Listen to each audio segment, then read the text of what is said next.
Welcome everyone to another Forza Horizon 3 video. In this video, I want to talk about controller settings. Now, I'm using a Logitech G920 wheel and pedal set, so specifically I want to talk about control settings for that. Now, if I figure most people play this game, they're playing with a controller, and I've had lots of fun playing the Horizon games in the past with the controller, but now I've acquired a Logitech G920 wheel and pedal set that is compatible with both the PC and the Xbox. So I wanted to play the game with it. So I started out playing on Windows, on my Windows 10 PC, and that's what I got used to with the wheel. Now I've moved over for recording purposes to playing the game on the Xbox One and then recording through that because of the issues that the PC version of this game is having. So the first thing that happened is as soon as I plugged the USB into the Xbox One for the wheel and pedal set, everything worked fine. The wheel instantly calibrated itself. The Xbox One recognized it. So all that part was good. So I loaded up the game and thought, okay, so everything should be fine. I should be able to keep the same control settings as I had on the PC. And boy, was I in for a very stark reminder that these settings are very different from one to the other, even though I'm using the same wheel and pedals. So that's why I wanted to make this video. If you're in a situation like me and you're thinking, why on earth does this wheel and pedal set not perform the way I think it should in this particular game? Hopefully this video will help you out. And feel free to leave comments and suggestions in the comment section below so that we can all learn about this together. As is usually the case with gaming, there is no right or wrong answer.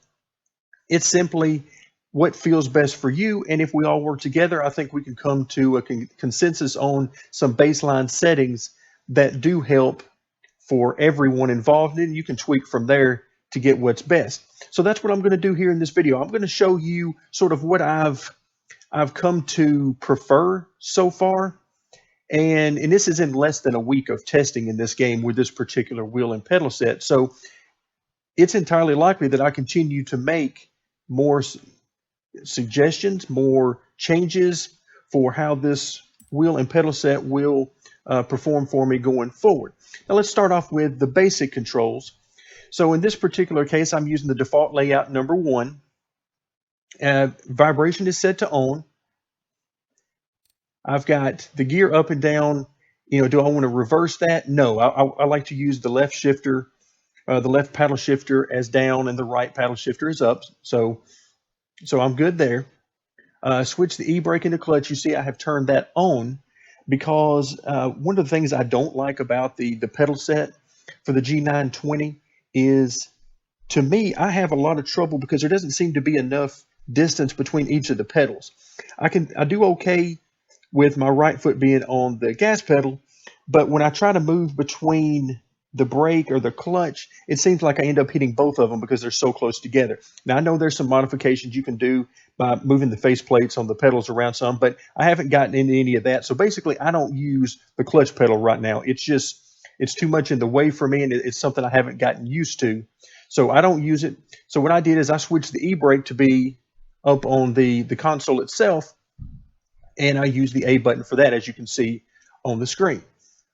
Haven't inverted anything, cameras, no inverted vertical look, anything like that. I did switch the difference between ANA and telemetry because I wanted to use the D-pad to activate ANA as opposed to using it for telemetry, because I haven't really been able to find a good use for the telemetry. I hope to in the future, but it's just something I haven't gotten into yet. Okay, let's look at the advanced controls, and this is really where the meat of the matter comes in. So you start out with the steering axis dead zone inside and outside. Now I've left these alone. 0 is the minimum setting for inside, and 100 is the maximum setting for outside. Now, what does this mean? Well, if you look at the description to the right, it goes a long way in explaining, but I don't know that it necessarily gives you everything you need to know if you've not come across this kind of thing before. Now, if you're a veteran of Xbox One games using wheel and pedal sets, and you probably have an exact idea of what's going on here. But let's talk about it a little bit. The inside outside, as you can see, that naming convention shows up all the way down the list here. So let's talk a little bit about what that means.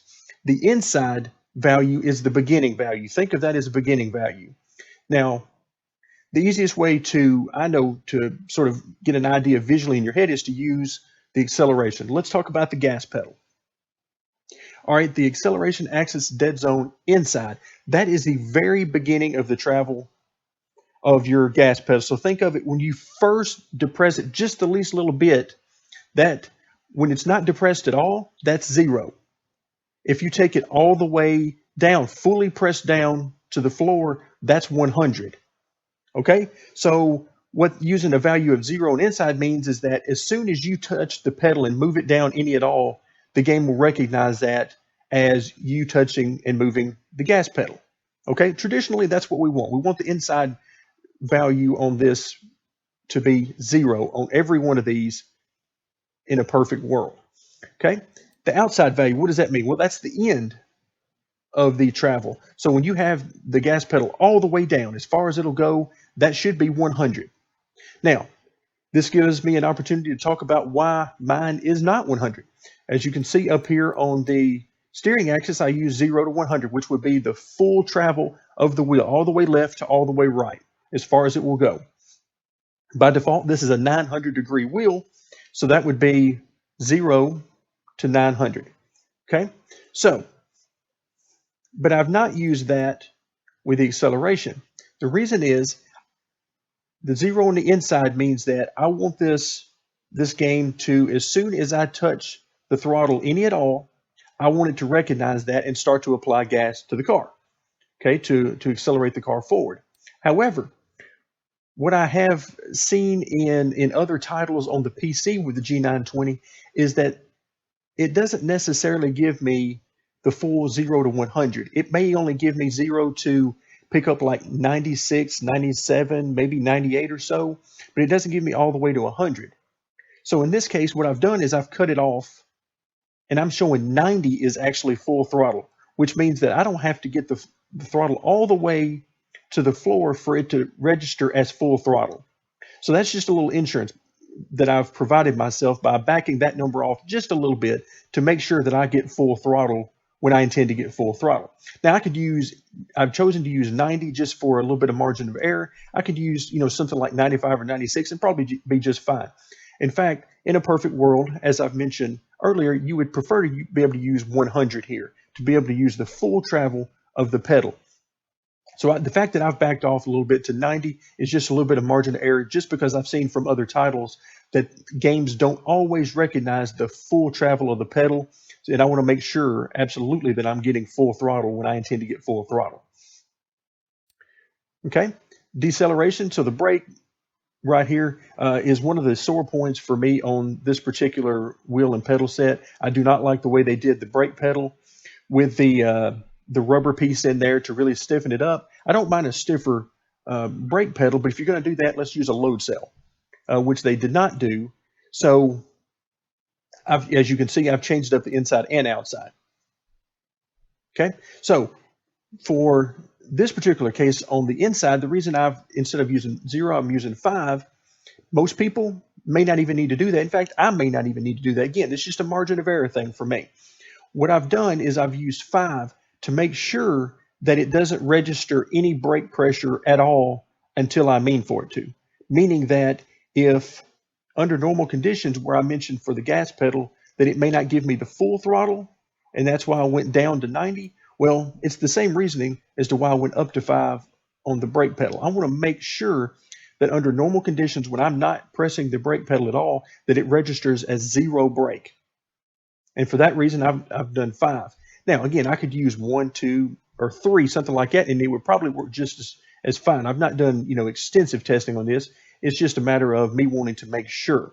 So at this point, until I reach a travel level of 5, it's not even going to register that I'm on the brake at all. And if you've played very much of this game, you'll know that when you're on the brake, you're generally on the brake pretty hard, so that shouldn't be an issue. Now, the reason for the using 90 setting on this particular brake function is for the same reason as I did it with the gas pedal. I want to make sure when when I intend to have full brake, that I'm actually getting full brake. So anywhere from 90 to 95, probably 96 or even 97 would work just fine. And for most people, I would imagine you can use the default 100 and be perfectly fine with this. This is just me being a little bit on the paranoid side and wanting to make sure that I get full throttle and full brake, and that whenever I'm not using the brake, it doesn't register any brake at all, not even a little bit. So, but again, if you used 0, 100, 0, 100, you're probably going to come out perfectly fine. All right, the clutch, I'm not using the clutch, so I'm going to skip by these. The e-brake, same thing, it's a button for me, so I'm not using that. Although I will say that if you're using the wheel and pedal set and you do choose to use the clutch pedal as the e-brake, then the same principles apply on the inside and outside settings of 0 all the way up through 100 should be fine. You can see here on the e-brake, by default, they've got it setting at 10, which means that you're going to have to press it down a little bit before it registers that you're pressing down the e-brake. All right, vibration scale and force feedback, both of these I've gotten to 100. And the reason for that is there seems to be two different, I don't want to say sets of physics necessarily, but two different feels.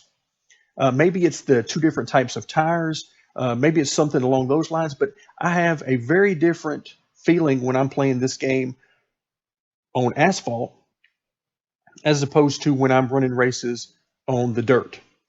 Okay, it seems almost like two very different games that I'm playing. When I'm running on asphalt, I don't have very much feeling from the wheel at all. It feels like the force feedback is dropped from 100 to like 30 or 40. The force feedback seems very sloppy and almost a dead feel out of the wheel. And that's not what I'm looking for. I want the car, particularly as fast as you're going in some of the supercars in this game, I want the steering wheel to give me a very good feeling, and I'm just not getting that from the asphalt. So that's disappointing. However, on the flip side of that, I will have to say that I don't think I've ever had as much fun in a racing game, or definitely more fun than I've ever had in a racing game than playing on the dirt, particularly in the outback sections of this game, in something like the dune buggy type cars, or even the off-road specific vehicles. Any of those, it seems to be just a completely different game, and I'm having a blast doing that. So the feedback on the dirt seems to be 1,000 times better than it is on asphalt. So keep that in mind.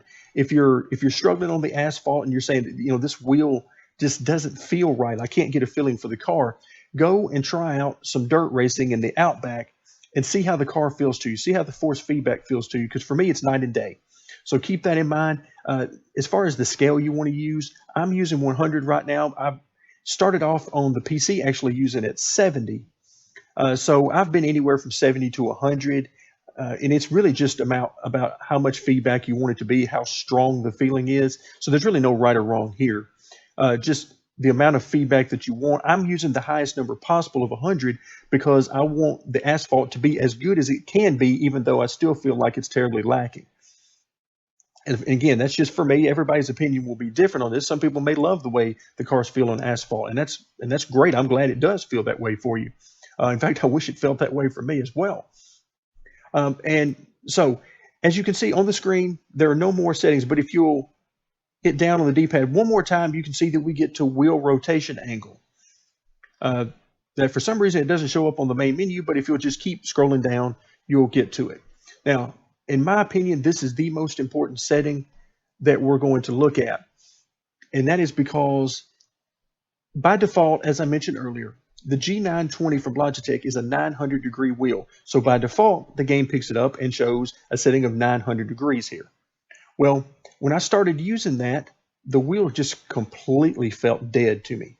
There seemed to be a huge dead zone in the center of the wheel, and I just could not get a good feeling at all from this wheel. I was extremely disappointed. Then I found this, and I decided, okay, let's play around with these numbers a little bit. And what I have found is that the lower you get these numbers, okay, started out at 900, the lower I take this number, the more twitchy the steering feels. Okay, and I've gone down to as far as 360 degrees. And of course, I've been keeping it in lots of 90 degrees, even though you can see on here, it actually goes 30 degrees at a time. I've just been using lots of 90 degrees. But I went down to 360 degrees and it felt okay. It actually felt the dead zone was largely gone in the center. The feedback felt good. Again, we're talking about the dirt side of things. It did help the asphalt as well, but again, it's sorely lacking in my opinion. So I focus mainly on the dirt and get it feeling right. So at 360 degrees on the dirt, the car felt good. I'm not going to say perfect, but it did feel good. However, I felt like the 360 degrees was a little bit too twitchy for what I wanted. Not bad at all, and I could definitely live with it if I had to, but it was a little bit twitchy. So I decided to raise it back up. I went up as high as 540 to where the car felt okay. But at 540, the car was starting to feel a little bit too dead again in the steering. You know, you're getting that in the center, you're getting the dead zone feeling back. So I've compromised and I'm in between right now. I'm at 450, and that seems to be a good compromise for me. So play around with those numbers. Again, I found anywhere from 360 to 540 to be a good number. If you want the steering to be really crisp and even to the point of being a little bit too twitchy, then lower this number even further down around 360, and feel free to try even lower than that and see if that works for you. But just keep in mind, the lower the number here, the lower the wheel rotation angle, the more twitchy the wheel will become. And the higher the number, the more you'll start to feel the dead zone creep in, and the more the car will want to wander as you're steering it. The steering doesn't feel as responsive with the higher numbers. All right, and that brings me to the one thing that I skipped earlier, which is steering linearity. Now, as you can see from the description on the right, the very last sentence is key, and it says 50 is linear mapping, which means that at 50, every little bit that I turn the wheel in the game turns. And that's what I'm looking for. Basically, I want to turn the wheel myself and have the car steer based on that. Now, if I lower that number down into 40s, 30s, and so on, then what'll happen is the first little bit I turn the wheel, the car won't register that as much.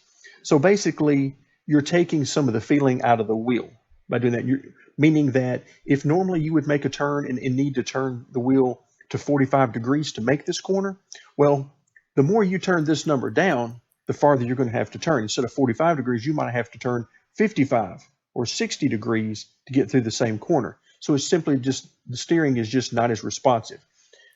On the other side of things, going above 50 means that basically the steering input you give is multiplied. Going back to our example, if you are normally going to go through a corner at 50 linearity, and you might have to turn the wheel at 45 degrees. Well, now with a higher number, the higher you get this, the less you're going to have to turn the wheel to get the same input. So instead of turning at 45 degrees, you might only have to turn at 40 or even 35 degrees to get the car to turn through the same corner. So you have to mess around with this number based on how responsive you want the wheel to be. As you can see, that description sounds a whole lot like the wheel rotation angle. So you have to try to find a good balance, which is why I've left the linearity at 50, because I know that's linear mapping. And then I've worked with the wheel rotation angle to try to get the feeling that I'm looking for. I only want to mess with one thing at a time so I can make sure the things I'm changing are having the effects that I want. Hope you guys have enjoyed the video. As I mentioned at the beginning, feel free to leave those comments down below and let me know what settings you prefer. Are they drastically different than what I'm showing here? If so, leave them down there. We'll all test them out and find out together. But the main thing is, let's have fun with the game and let's try to get these wheels and pedals behaving the way we want and make the game more fun for everybody. Thanks for joining me, and stay tuned for more Forza Horizon 3.